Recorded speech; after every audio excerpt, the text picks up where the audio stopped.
रवींद्र वस्त्रनिकेतन सलगरे खास लग्न बस्तावा आहेरासाठी होलसेलपेक्षाही कमी किमतीत संपूर्ण कुटुंबाची खरेदी। कांजीवरम, बनारसी, झुल्ला, Bangalore silk, Madurai silk, Calcutta cotton full व्हरायटीत उपलब्ध। सूट व इंडो शेरवानी, हळदीसाठी कुर्ता, सफारी, ब्रँडेड शर्ट, पॅन्टचे खास कलेक्शन, असंख्य व्हरायटीसह 51% भरघोस डिस्काउंट। जादा झालेला माल परत घेऊन पैसे परत। त्वरा करा, आजच भेट द्या रवींद्र वस्त्रनिकेतन सलगरे।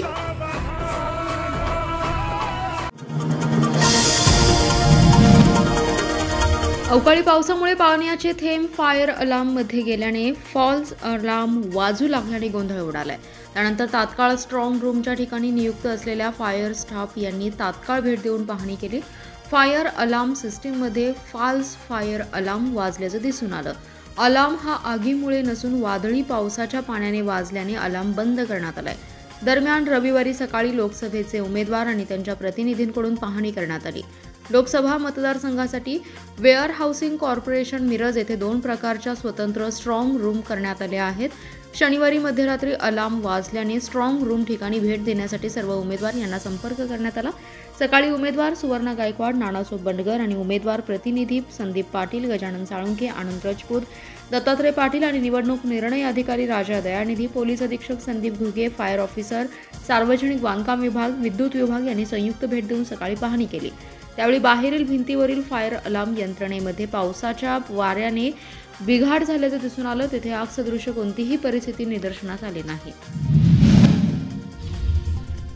आज दुपारी मिरज पूर्व भागात वादळी वाऱ्यासह पावसाने दमदार हजेरी लावली आहे। सोसाट्याचा वारा आणि पाऊस यामुळे सलगरे परिसरात काही ठिकाणी मोठे तर काही ठिकाणी किरकोळ स्वरूपाचं नुकसान झालंय। छोटी मोठी झाडे उन्मळून पडली, तसंच पिकांचंही मोठं नुकसान झाल्याचं दिसून आले।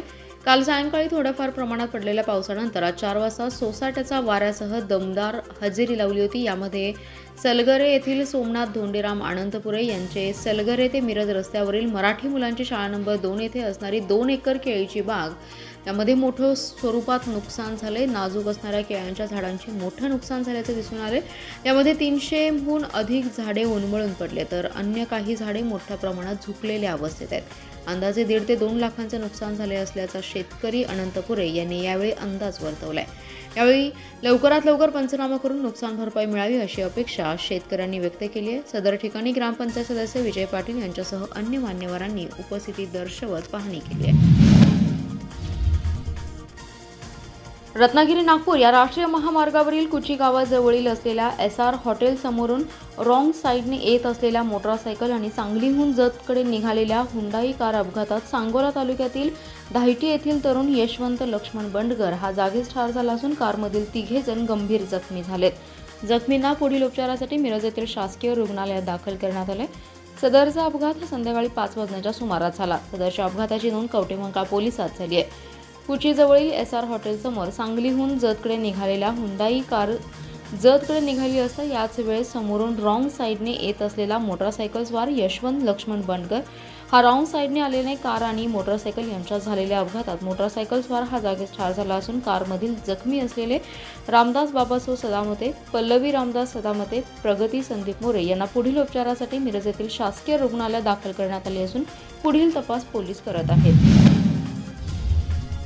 सांगली जिल्हा मध्यवर्ती बँकेतील मागील संचालक मंडळात संचालकांची सहकार अधिनियम कलम 88 अंतर्गत चौकशी सुरू झाली आहे। यासाठी चौकशी अधिकारी तथा कोल्हापूरच्या उपनिबंधक डॉक्टर प्रिया दळणकर यांनी बँकेकडून कलम 83 अंतर्गत झालेल्या चौकशीचा अहवाल मागवलाय। तसेच 2 ते 3 दिवसात बँकेला 88 अंतर्गत कलम 72(1) ची नोटीस बजावण्यात येणार असून याद्वारे संबंधित संचालक अधिकारी यांची माहिती आणि अन्य कागदपत्रे सादर करण्यास सांगण्यात येणार आहे। सांगली जिल्हा मध्यवर्ती सहकारी बँकेच्या मागील संचालक मंडळाच्या काळात झालेल्या कथित गैरकारभाराबाबत सुनील फराटे यांनी सहकार आयुक्तांकडे तक्रार केली होती। यानंतर तक्रारीतील मुद्द्यांच्या अनुषंगाने बँकेचे सुरुवातीला विशेष लेखापरीक्षक छत्रीकर यांच्या समितीने चाचणी लेखापरीक्षण केलं। यात काही तक्रारी तथ्य आढळल्याने सहकार अधिनियम कलम 83 अंतर्गत चौकशीची शिफारस छत्रीकरण समितीने केली। यानंतर बँकेची कलम 83 अंतर्गत नाशिकचे जिल्हा उपनिबंधक संदीप जाधव यांनी चौकशी केली। या चौकशीत ही तक्रारदारांनी केलेल्या काही आरोपात तथ्य आढळलं. बँकेचे सुमारे 50 ते 58 लाखांचं नुकसान झाले असून या नुकसानीची जबाबदारी निश्चित करून त्याची वसुली करण्यासाठी सहकार अधिनियमातील कलम 88 अंतर्गत चौकशीची शिफारस जाधव यांनी केली होती. त्यानुसार आता या चौकशीसाठी कोल्हापूरच्या उपनिबंधक डॉक्टर प्रिया दळणकर यांची नियुक्ती करण्यात आली आहे. मिरजेत पंचशील चौक येथे 1000 किलो गोमांस घेऊन जाणारा टेम्पो शिवप्रतिष्ठानच्या कार्यकर्त्यांनी पकडला असून हा टेम्पो पोलिसांच्या ताब्यात दिलाय. 80,000 रुपयांचे मांस आणि टेम्पो असा एकूण 2,05,000 रुपये किमतीचा मुद्देमाल तसेच 4 जणांना मिरज शहर पोलिसांनी ताब्यात घेतले.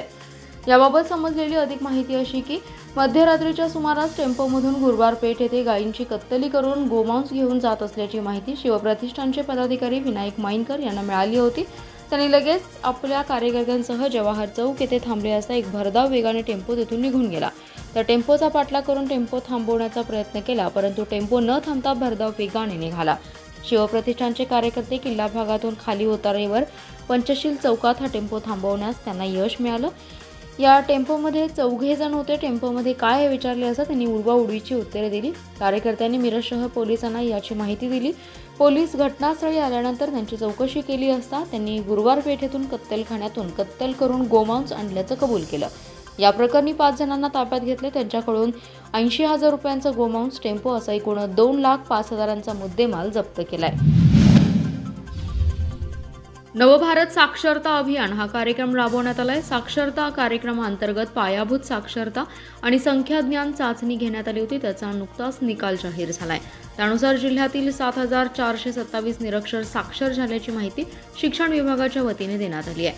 सरकारने 2022 ते 27 या 5 वर्षाच्या कालावधीत नवभारत साक्षरता अभियान हा कार्यक्रम राबवला जात आहे. त्यात 15 ते 35 वयोगटातील निरक्षरांना साक्षर करण्याचं उद्दिष्ट आहे. वाचन, लेखन, संख्याज्ञान आणि जीवन कौशल्य विकसित करणारे शिक्षण देऊन साक्षरतेकडून समृद्धीकडे जाण्याचा मार्ग या निरक्षरांना दाखवला जाईल. पहिल्या 2 वर्षात महाराष्ट्र राज्यात अशा प्रकारे तब्बल 12,40,000 निरक्षरांना साक्षर करण्यात येणार आहे. जिल्ह्यात अशा निरक्षरांचे सर्वेक्षण प्राथमिक आणि माध्यमिक शिक्षकांकडून करण्यात आले होते.